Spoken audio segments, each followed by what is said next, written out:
Well, it's a pleasure to be here. Thank you, especially to those of you who took time out of your days to be here in person.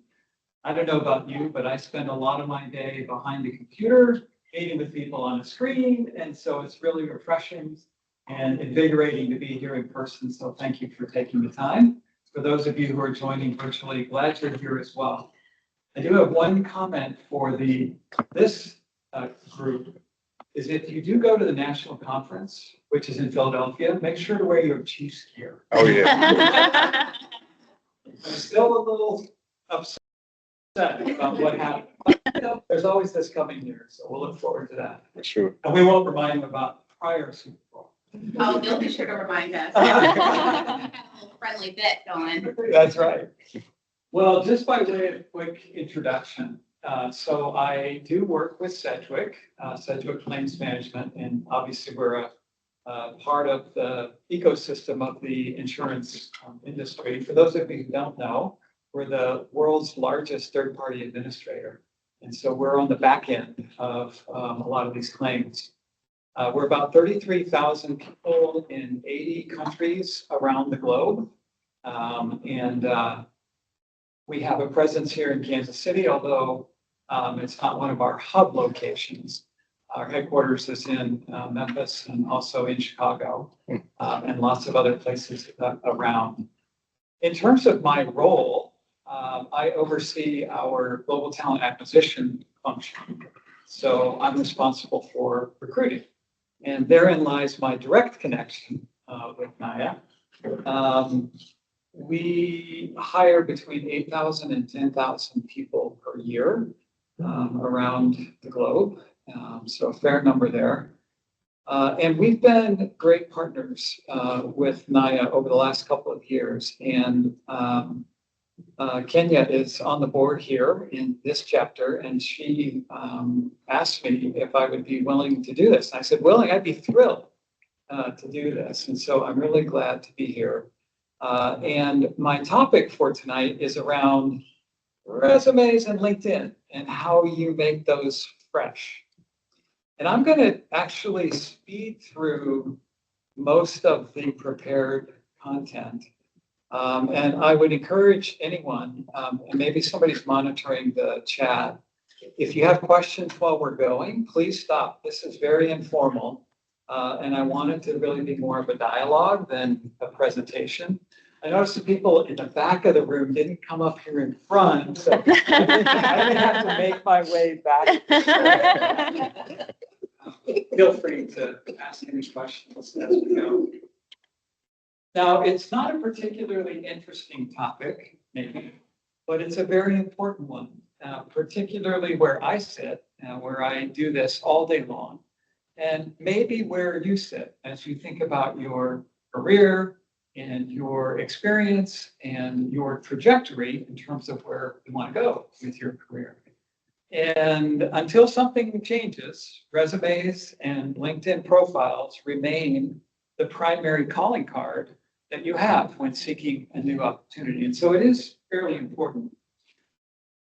Let me just share the agenda here real quick.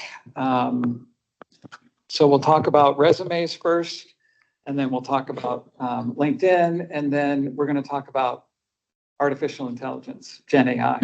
And that's going to be the fun part. We're going to do a live demonstration of how you actually use generative AI in this particular context.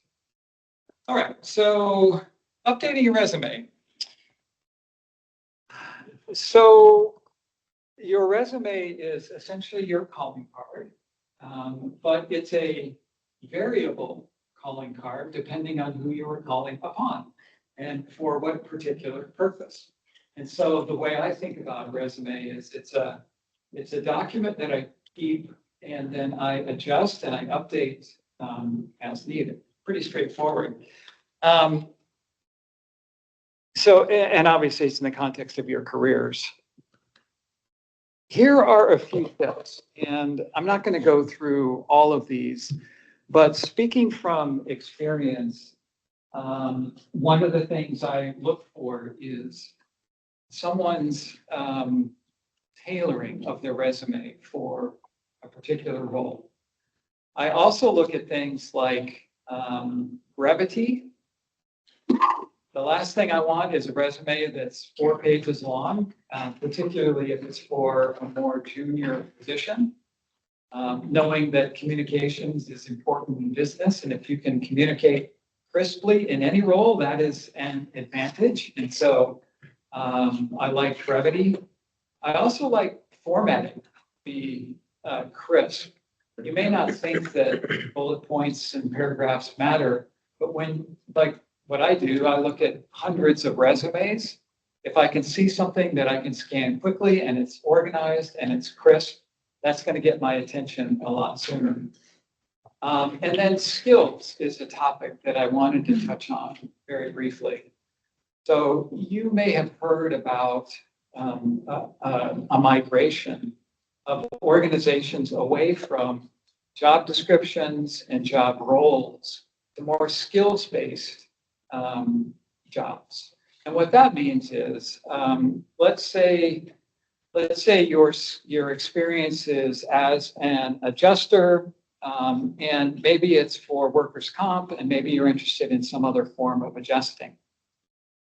The position might say it's a worker, let's say it's a property adjuster position, and yet you're interested in becoming a property adjuster. You have a lot of skills as an adjuster that apply to a property adjuster role. You may not know property, but you know about claims, and you know about risk, and you know about all of those things. And so when we talk about skills on a resume, it's more about the underlying capabilities that you have, not necessarily the technical content that you know. Now, that could be important as well, but it's more about ensuring that on your resume, you talk about what your hard skills are. In this example, a hard skill might be the ability to read and interpret claims information. That's a skill regardless of whether it's workers' comp or property or liability or anything else. So that's an important sort of relatively new thing to be thinking about when you think about your resume. All right, let's keep going. So why tailor your resume? Well, it's pretty obvious that for someone like me who looks at resumes, I'm looking for a resume that has demonstrated interest in my particular role. And so, again, you've got sort of a basic resume, and then you want to review the specifics of the job that you're applying for and make sure that your resume appropriately reflects your qualifications for that particular position. And we're going to get into this in particular. It's never been easier with Gen AI, and I'm going to show you how to do that in an ethical way. Another really practical reason for this is that many organizations use applicant tracking systems that screen against match of resume or application with the job.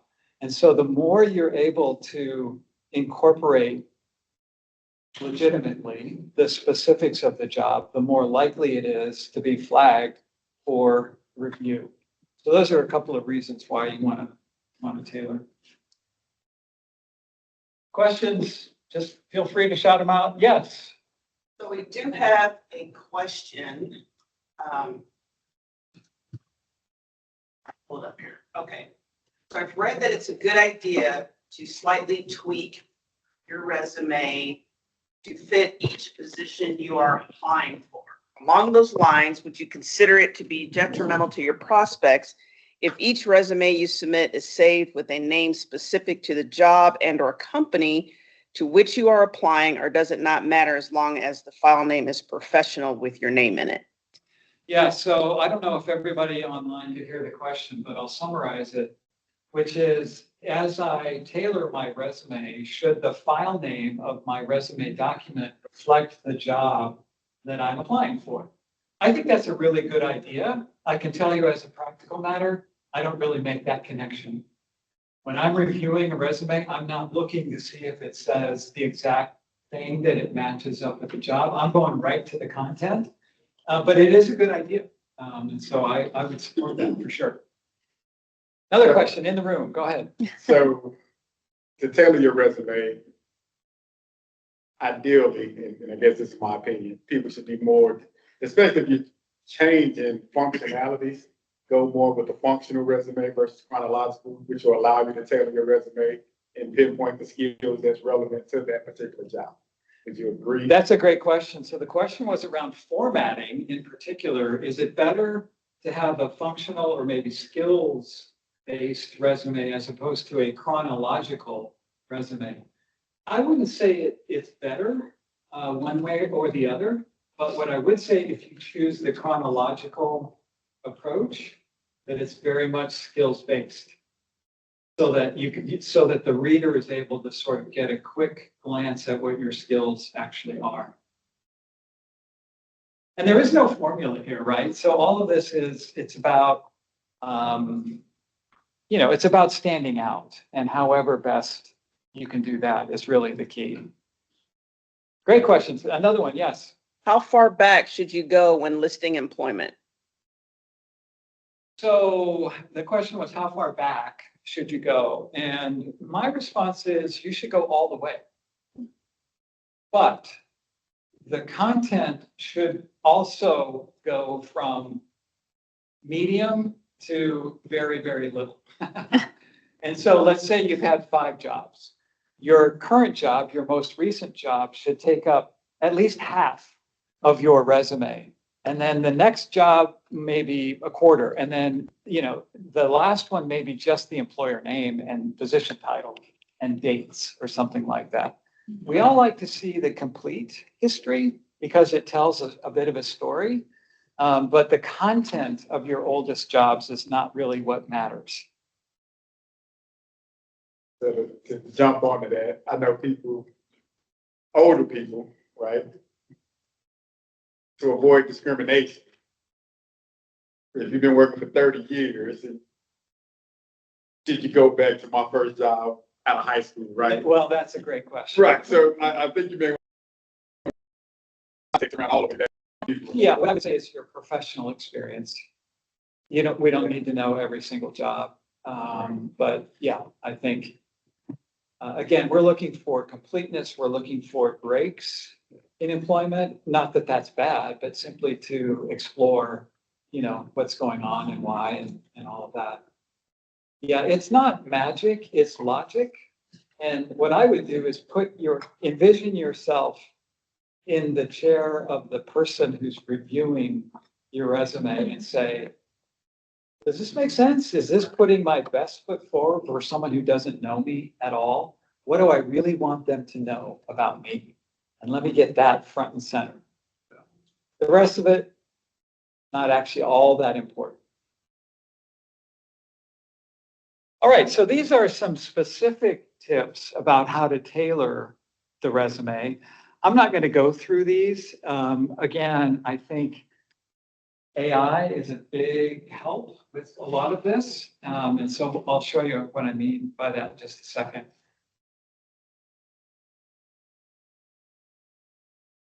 Takes to avoid overloading, as I mentioned before. If it's too much, I'm not even going to finish looking at it. It's just too hard. I hate to admit that, but it's true. Using generic language that lacks quantifiable impact. And so one of the things I look for in a resume is not just what someone did or what their skills are, but what outcomes were achieved as a result. So let's say you're an underwriter. All right, provide a little dimension around that for me. How many files do you underwrite? How many files do you carry at one time? How many people are on your team who you supervise? Provide some dimension around that. So again, I don't know you. I don't know what you do every day. Put some numbers, put some outcomes around that so I can picture that a little bit better. We talked about formatting as important as well. All right, so that was all about resume. Oh, another question, yes. Yeah, so what do you think about anonymizing resumes, such as removing dates or school names, dates, ages, things like that, that might lead to bias, especially for underrepresented communities? Yeah. So the question was, what's my opinion of anonymizing some information that is potentially about age or whatever? And I would say that's absolutely fine. I think the like university name would be helpful because that's if it's an important component of the job, then I'm going to ask the question even if it doesn't show up. But dates around a university graduation or high school graduation, absolutely not. Not necessary at all.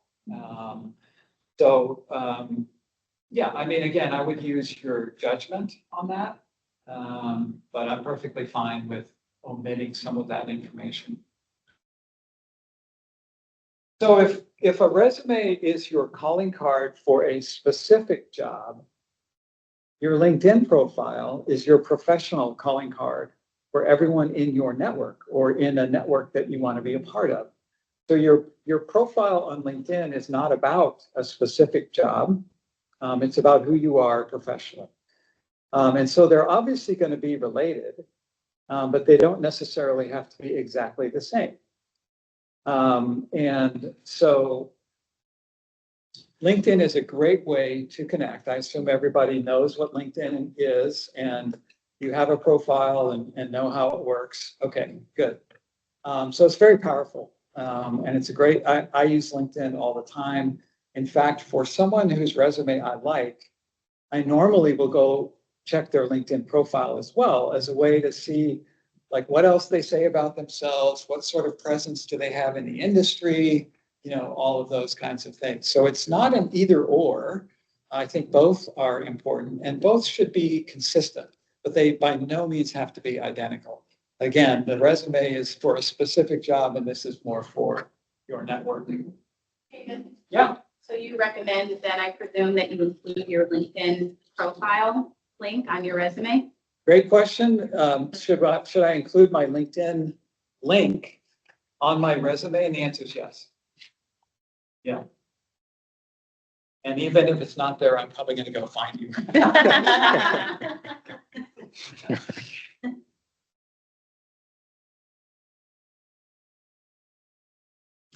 So here are some profile tips for LinkedIn. Again, I will let you kind of read through these. Very similar to the resume, but there are some specific things about LinkedIn that I think are important. The first is around the headline. And so many people use their profile headline as their current job title, which is perfectly appropriate. It's also appropriate if you want to convey something that's a little bit broader, you can choose something else. But it should be as descriptive as possible about your profile and who you are. There's also right under that a summary section, which I would characterize as if you meet someone at, let's say, the NAAIA National Conference and you want to introduce yourself in 20 seconds, what is it that you want that person to know about you? Again, it doesn't have to be super specific. The way I like to introduce myself is I'm a business person who happens to know quite a bit about recruiting. And so that's an opportunity for you to, again, to position yourself the way you would like to be regarded broadly, not in the context of your particular job. And then the detailed experience, obviously a lot like your resume, that's where you go into the details about what you know, what you do. And then at the bottom, all the way down the bottom of your profile is an area for skills, endorsements, and recommendations. And so if you have a LinkedIn profile, you probably know what those are. And one point I wanted to make here is that as much as you appreciate when people provide an endorsement or recommendation for you, be a good partner and do that for others as well, right? Again, we can help each other out when we do that with each other. As a recruiter, I don't pay particular attention to those. In my experience, some people do sort of a mutual thing. Well, I'll endorse you if you endorse me. And so it's not especially relevant. But I do like to see those and see what they say and why. So I do look at them.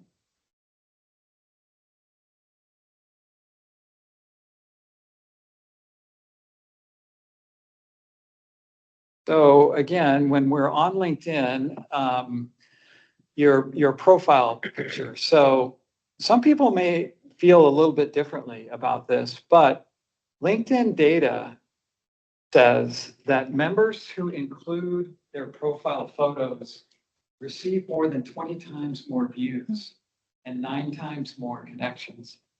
I don't know why that is. My guess is that people like to know that there's a person behind this profile, right? And so I think it helps. Now, you want to be very professional about the way your photo shows up, and I've seen some bad photos. So that's part of this, right? Is that you want to be a positive reflection of who you are. Ensure that your face takes up the majority of the frame. I've seen these like landscape pictures, someone standing in front of, the entrance to Disneyland. And they're about that big. It's like, okay, well, that's.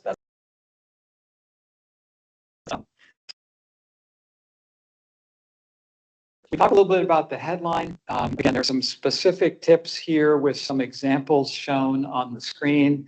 We'll make this presentation available to you. So I'm going to go fairly quickly through here.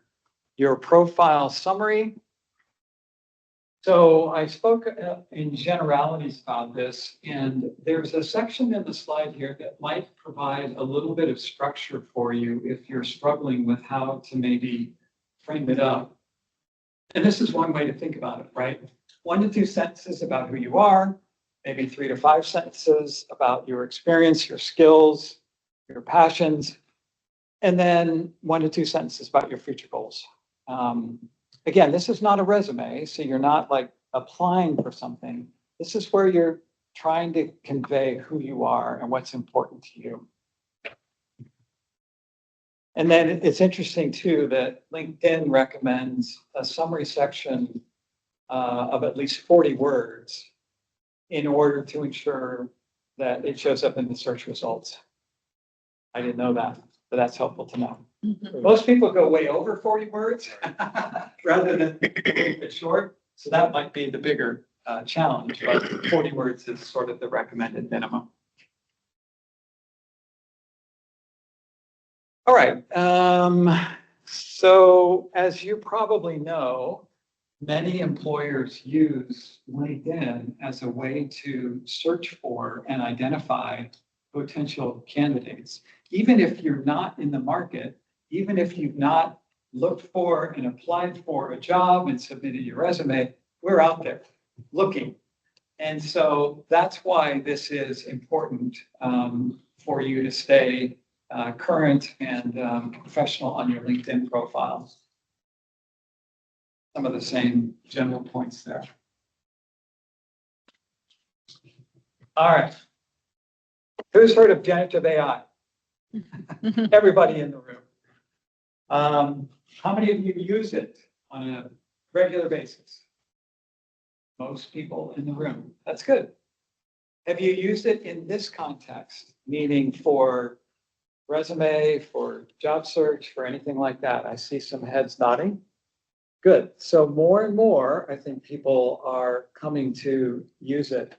And so what I wanted to do is, for those of you who maybe haven't used it yet, I would encourage you to use it. I don't understand the technical aspects of generative AI, but what I know is it is a big help. It can be a big help in this kind of situation. What I've tried to do here from my own experience is just describe the ethical ways I would recommend you use something like ChatGPT. That's one of the large language models that is part of the greater population of generative AI. And then some ways that I would recommend you avoid. Again, this is my opinion. This is not Sedgwick, but I thought I'd share it with you. And then once we go through this, I'm going to actually demonstrate it using me as an example. So if you haven't ever tried this, you can sort of see what it does and how it works and what to expect when you undertake it yourself. So what are some great uses for generative AI? Number one, explore information about an industry, company, and or role. It's very powerful when you say, tell me more about this particular company. And what's really cool about the agent is that it's not limited by the internet or the World Wide Web. If it has access, it will go and search things like public filings or other information that's out there. So that's a great way to get started. Tailor your resume to a role. I'm going to show you that. Create a role-specific cover letter. I'm going to show you that. And then produce potential interview questions. Some might beg to differ with me on this point, but I would recommend that you do that. So you can use a prompt in ChatGPT that goes something like, give me potential interview questions. I'm interviewing for this particular job, and you post the job and then see what it says. I don't view that as cheating. I view that as doing your homework in advance, and there's no guarantee that your interviewer is going to ask you those questions anyway. It's simply a way for you to prepare in a pretty specific way for what might be part of the interview. That seems perfectly legitimate to me. On the flip side, AI can be used for not so great uses. Example, create a fictitious identity. It's possible. I mean, it's happening all the time. And it's hard to detect, but we're getting better and better at this. So don't do that. Portray a misrepresentative profile, skill sets, or experiences. So if you don't have a particular experience or you lack a particular skill set, even if ChatGPT says include that in your resume, don't. It's just not ethical. You are accountable for the way you present yourself, even if you get some help from an agent. And I also think it's unethical to leverage AI assistance during an interview. Now, there are instances where people will have the agent up and listening and transcribing, and then like even able to answer or prompt interviewees to answer questions in a certain way. More problematic in the technical fields, like particularly around coding. There have been lots of examples around people who are technical coders, and they're being asked the technical question in a virtual interview, and they're leveraging answers from an agent who's like responding real time. It's not limited to that, but that's where the majority of those cases have been discovered so far. Obviously, that's a form of cheating. And so that should not be undertaken. But those are just a few of the good uses and bad uses. Before we move on, any questions about this? Does it make sense? Okay. So it's going to take me a minute to set up my personal computer. So let me just back up for a second. So Sedgwick uses a generative AI platform called Microsoft Copilot. Some of you may be familiar with that. And Copilot is our own particular instance of that platform, and it is firewalled so that anything we do on the platform stays within Sedgwick. And that's a really good thing because the free versions of ChatGPT, for example, are completely open, both in terms of what it spits out and what it ingests. And we don't want client data, medical data being ingested in a public forum. So That's a long way of saying my work laptop doesn't allow me to do what I'm going to demonstrate for you. That's why I brought my personal computer. So give me just a minute. I've got to make sure it's connected. And then, let's see, I need to join the meeting.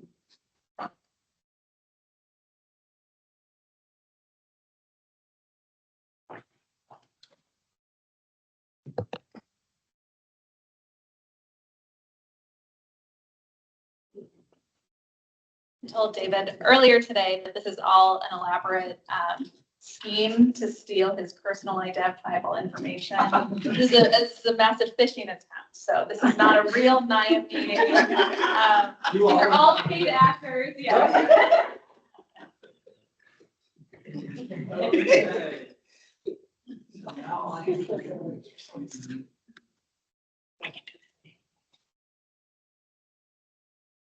and share.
A little bit slower on cell service.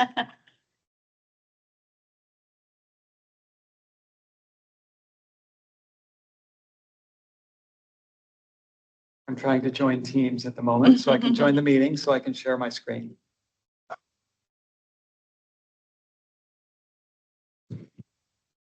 Perfect. If you wanted to turn off your camera. No, not at all. I've tried.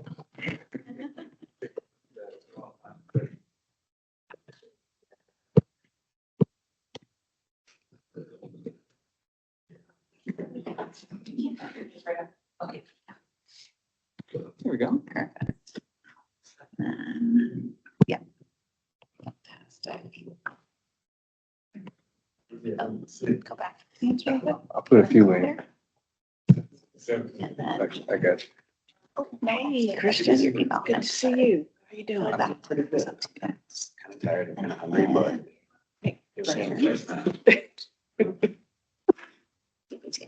There we go. There we go. That's shared out. Okay. Okay. All right, so this is the free version of ChatGPT. Anyone has access to this. All you have to do is register, and you can begin using it. For those of you who haven't used it before, it can be a little bit like Google, but it's a lot smarter. And you can use a lot more sort of free natural language when you interact with it.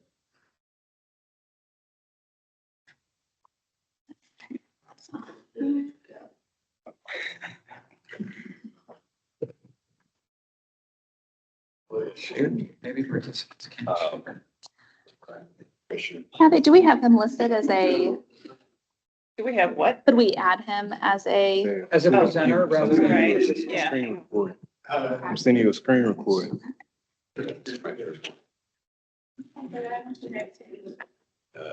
What email address? What's your? read.davidl@yahoo.com. he's in the meeting now, if you can make him a, that's possible. Sorry, David. No, that's okay. I'm sorry. No, no, no, I think people will be really excited. How was that? I love Central America so much. Round robin.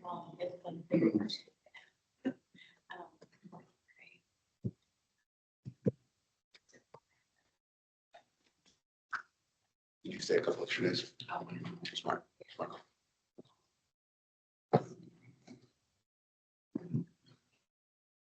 Summer, I went to Costa Rica.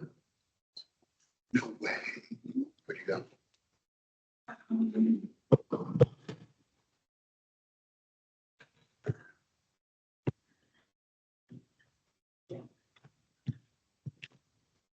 Yes.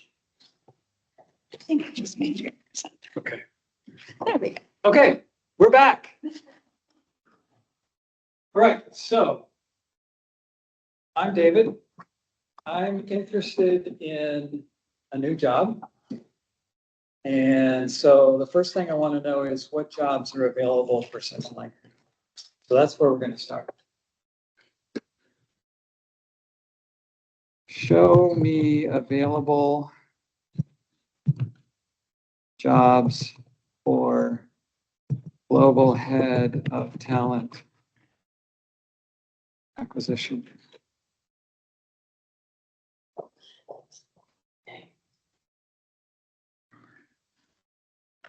So this is, there are parallel responses that are being produced right now, and it's going to ask me which one I prefer. I don't know what's going on, but. Okay, so certainly here are several current opportunities. I prefer this response.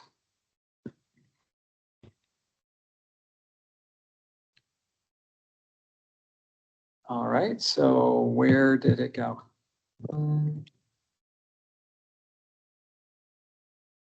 There we go. Okay.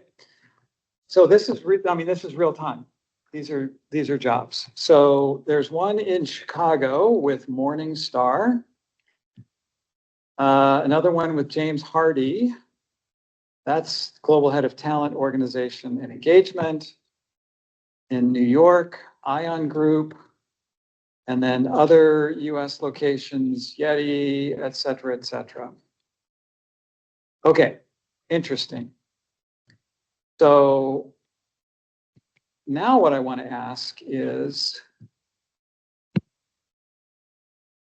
I want to look at what the second, show me open jobs for global head of talent.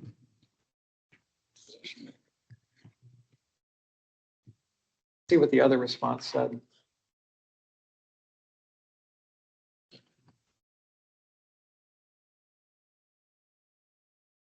It always will show you the sources where it's finding the information as well. So if you're curious about that, you can click on it.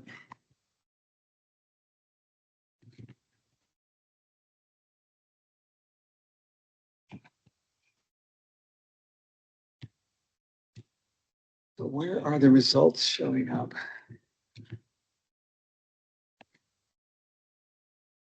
I don't know. So now what I want to know is which jobs are remote or hybrid, because I don't want to move from Kansas City. Which jobs are remote?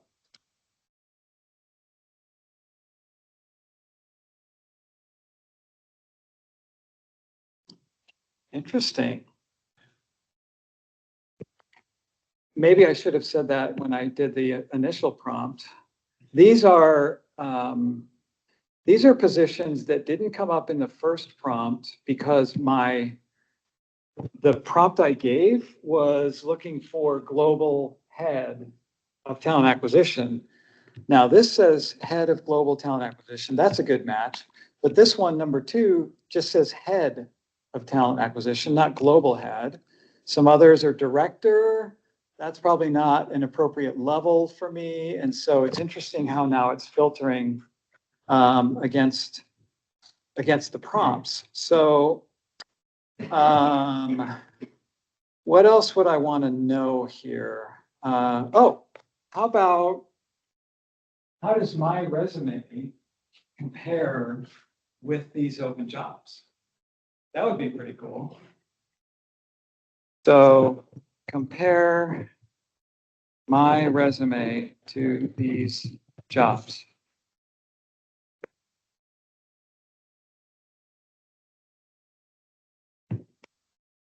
Okay, so I'm going to pull up my resume. And I'm going to, this was from 4 years ago. Now, But it's David, you said keep that resume updated. How's yours 4 years old? Guilty as charged. All right, so all I did is I went to my resume and I copied it, and now I'm going to paste it into the prompt. And it's going to take what I put in there and compare that against the jobs. Presumably without your personal information, I assume. Yeah, I just put my summary and like my experiences in there. I didn't copy my name. Did I put it in there? Paste. There we go.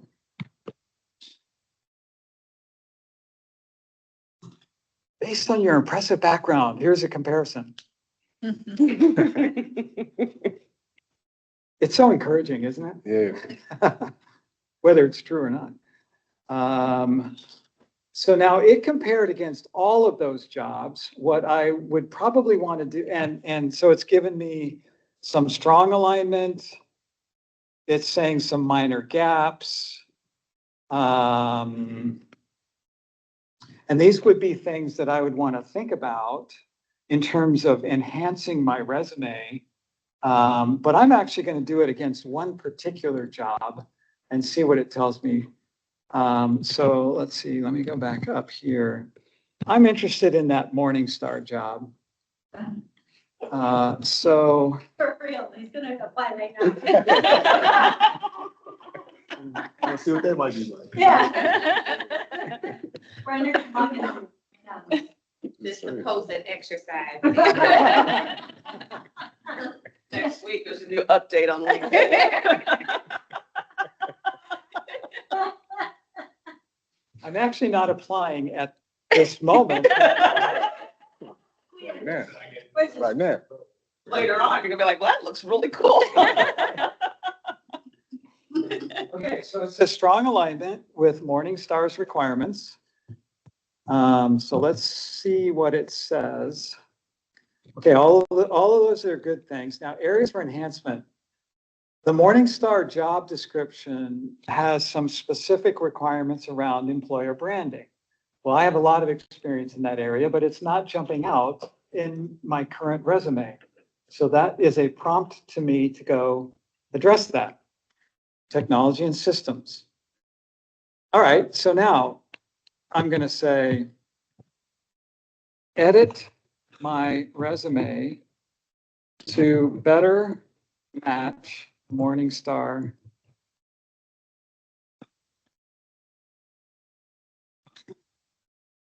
job. Now, it's going to take my resume and make those updates based on the areas it called out as needing to be updated. And it's regenerating my resume right now.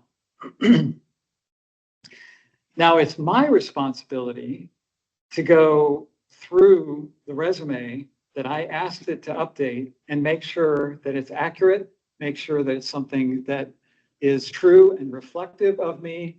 That's my job. But I could now take this and say, all right, that sounds good. I'm going to use this as my resume to apply for that Morningstar job.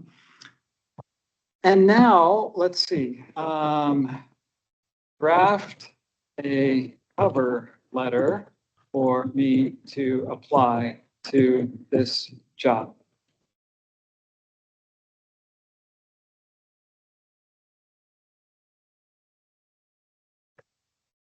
Why did it not take that?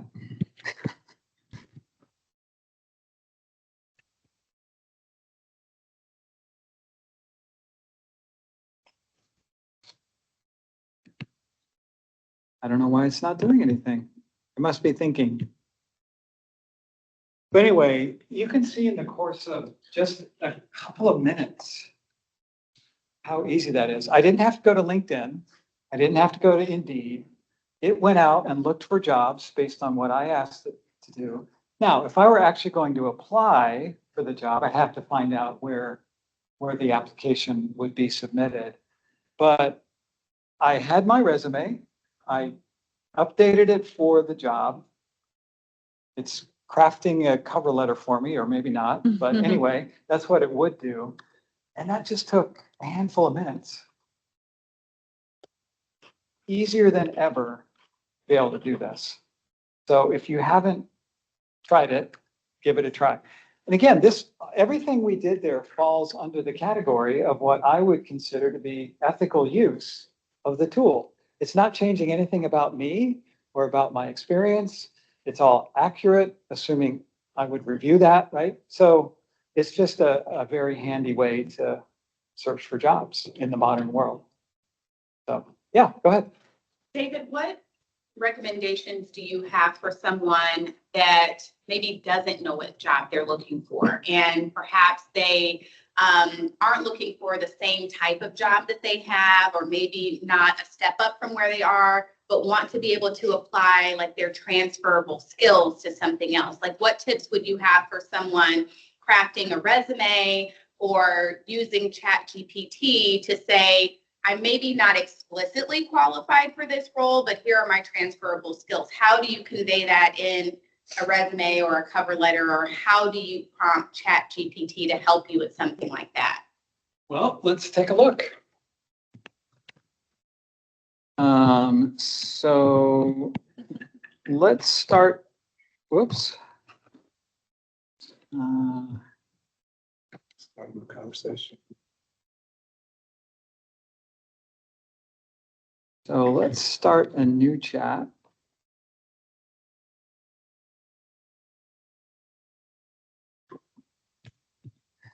And maybe use the example I was using before, where I'm currently a workers' comp adjuster and I want to do property. Or give me an example that.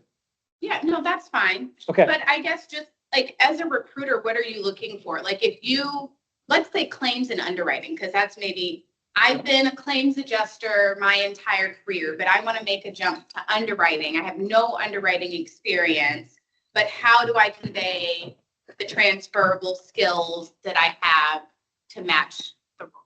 Right. Okay, so I lost sharing. That's the answer. Laura, how do I share now this new one?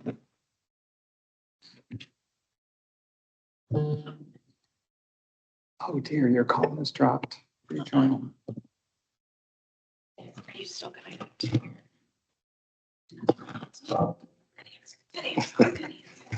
Thanks. See you again. Good to see you. Okay.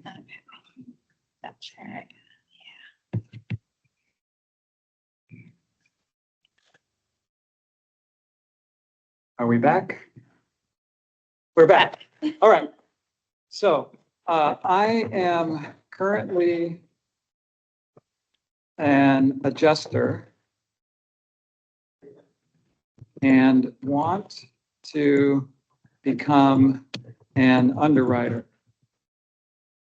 I have no underwriting experience.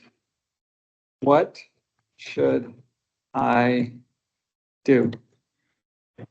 I don't know. Let's see.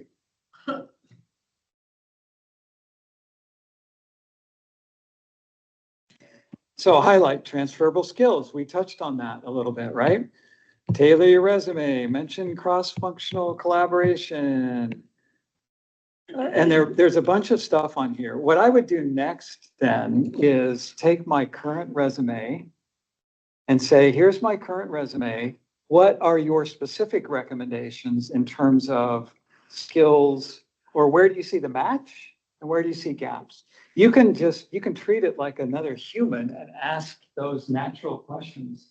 And what I tend to do is ask the same question kind of multiple ways and see, what it says and refine it, continue to refine it. For example, here, the question might be, well, what kind of adjuster and what kind of underwriting are you doing? Is it property? Is it auto? Is it something else, right? but you use the iterative powers of the prompt to refine until you get to something that actually you want to use. There's no limit to how many questions you can ask it, how long, doesn't need a break, it doesn't need a rest. Just keep going. So, yeah, it's very powerful. And it's also quite helpful, especially as a starting point. That's sometimes the hardest thing is like, I'm interested in this, but how do I even get started? This will generate some thinking, and then you'll be like, okay, I can see where this is going. I can do this, right? So I found that to be really useful as well. Question? So there's a question about do you know of any secure programs like ChatGPT, the same capabilities, but are actually secure? You probably have to pay for them, but do you know of any? I don't, especially since I use the company provided version of Copilot. So yeah, I wish I did. I don't, sorry.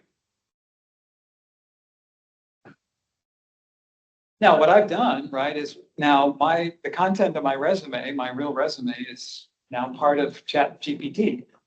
Is that a big deal to me? No, because I'm already on LinkedIn, right? And so, but you have to think about that. If you're using the free version, is there anything in what I'm providing that I am sort of sensitive about? And you can self-censor unless you have access to a ring-fenced version. What else? What other thoughts are rattling through your mind? What do we want to ask? Yeah. It's not really a question. I guess more of a comment or a statement along the lines of where you're headed with this. Continuing that conversation with the AI to continue refining your results. Another method to use, say you start in ChatGPT to get your base, draft going.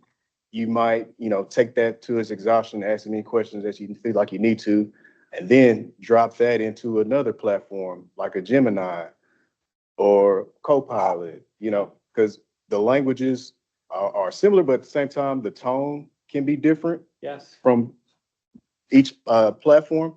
Right. So that's just another method you could use to get to a more refined iteration of whatever type of document you're trying to create.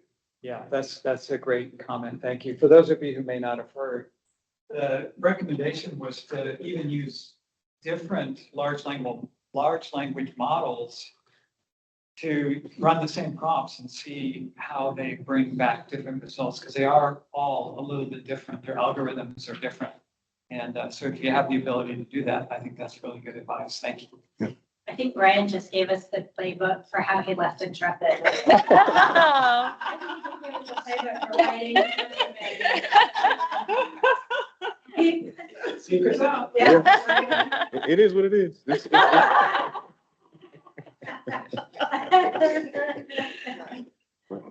Very. Anything else? Hopefully that was helpful. It's fun to kind of play around with, and then, when you really need it for something, it's there. I use it at work to summarize meetings. So it'll transcribe a meeting and then summarize it and then give action items and who's responsible. Huge help, right? Because I forget stuff like that really easily.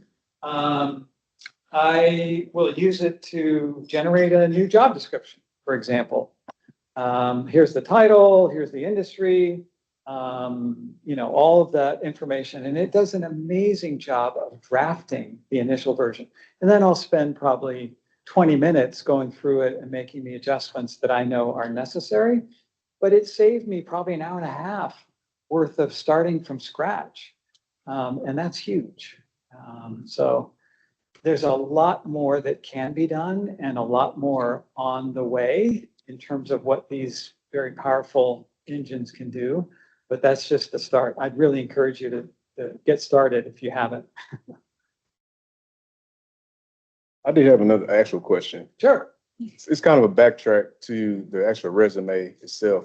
So from your experience, have you seen the filters, I guess you could call it, that applications go through or resumes go through, stopping resumes coming through that actually have too much formatting, like your borders and, you know, graphics and things like people like to have on their resume sometimes, try to stand out? Do you think that potentially could be a detriment in some cases? So the question was, have I seen the applicant tracking system filter out a resume that's over imaged? And the answer is I haven't seen that. It probably depends on the applicant tracking system. But what I can tell you is I'm not interested in all the fancy bits. I'm interested in the bullet points. Yeah, that's good And feedback. so, like, if you have borders or, you know, images on there, I still want to look at what the content says. Right. I think the systems have gotten a lot more sophisticated and they can filter out the noise. So it's not even really worth putting that sort of content in. It'll just get ignored. Yep, another question. So, well, not so much a question, but I was in another presentation where someone who does professional, that's their job to resumes, helps people write their resumes. She talked about a lot of companies using AI to filter the resumes, looking for certain buzzwords, certain phrases and things that are in the resume to weed out before they ever get to the interview. Have you had any experience with that or any suggestions on how to make sure your resume gets past that?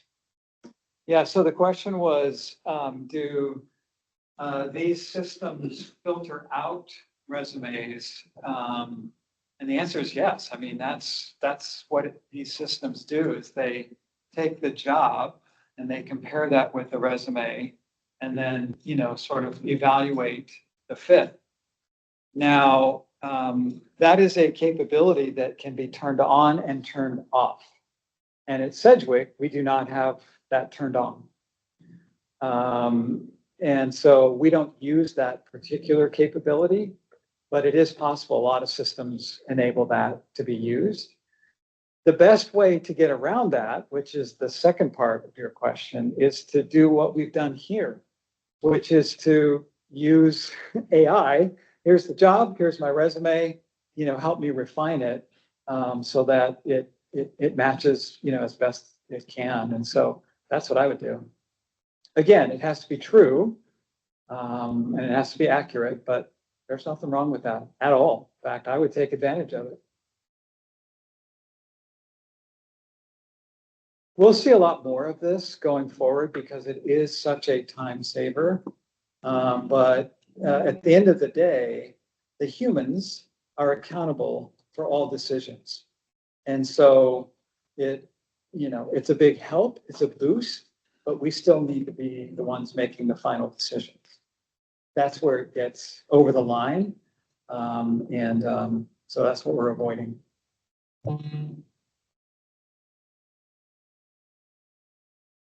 Thank you, David. Well, thank you very much.